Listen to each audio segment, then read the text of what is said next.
Hello, welcome to the Antimicrobial Resistance Awareness video series. This is a series of 6 videos that aims to educate the general public, especially the youth, on antimicrobial resistance. We have simplified the information so that it is understandable to anyone. You just need to know a little English and a little science. Welcome on board. Do you love stories? Well, if you do, we have one for you. Sit back, relax, and enjoy. Some time ago, when human beings had not yet developed airplanes and steam engines were the order of the day, someone was born in a farm deep in the heart of southwest Scotland. This person went forth to become very influential and productive in the fields of biological sciences, making wonderful discoveries. He discovered the enzyme lysozyme, a very important enzyme in our body's immunity. In 1927, this legend decided to investigate a bacteria called Staphylococcus aureus. Along the way, he felt, I have been doing this work for long. Surely, a holiday with my family will be helpful. Quickly, he inoculated some of the bacteria in some culture plates, and off he went to have a vacation with his family in Suffolk. On returning to his laboratory, he saw something funny. Some of the bacteria had been contaminated with a fungus and destroyed. One thing led to another, and the world soon had its miracle drug, penicillin. Some of you might be wondering, who was this man?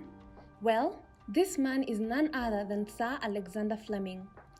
It is important to note that penicillin was largely ignored in the 1930s until 2 researchers from Oxford, that is Sir Ernst Boris Chain and Edward Abraham, proposed the correct structure of penicillin.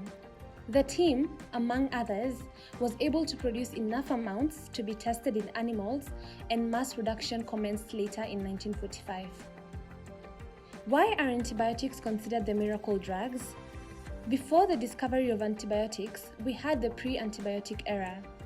It is referred to as the dark age of medicine. Imagine a situation where you are peeling a mango at home and you accidentally cut yourself. In the beginning, it is just a simple cut, but later, the wound unfortunately gets infected.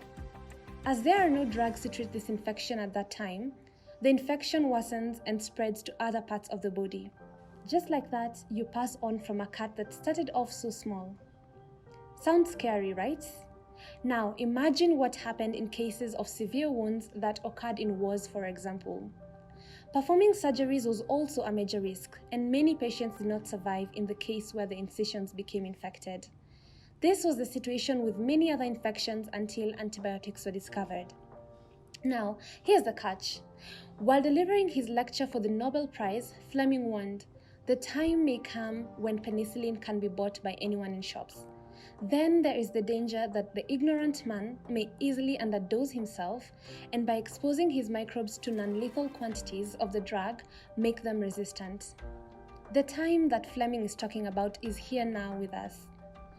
Antibiotics, not just penicillin, have become resistant due to irrational use of these drugs that were once considered a miracle.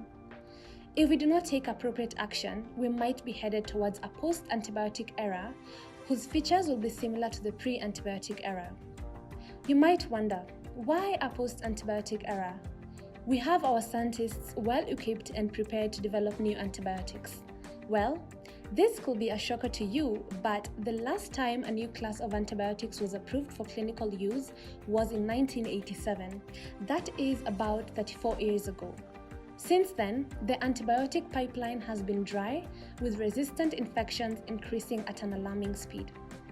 It is estimated that by 2050, around 10 million people will be dying from drug-resistant infections every year.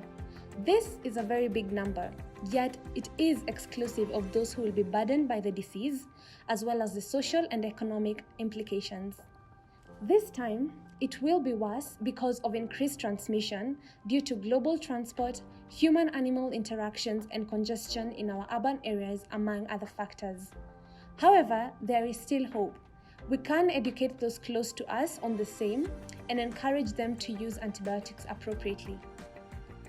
We would like this information to reach as many people as possible. Please become an ambassador by sharing the video with your networks, be it your friends or your social media networks. Let us all raise awareness on antimicrobial resistance. If we work together, we can overcome this threat.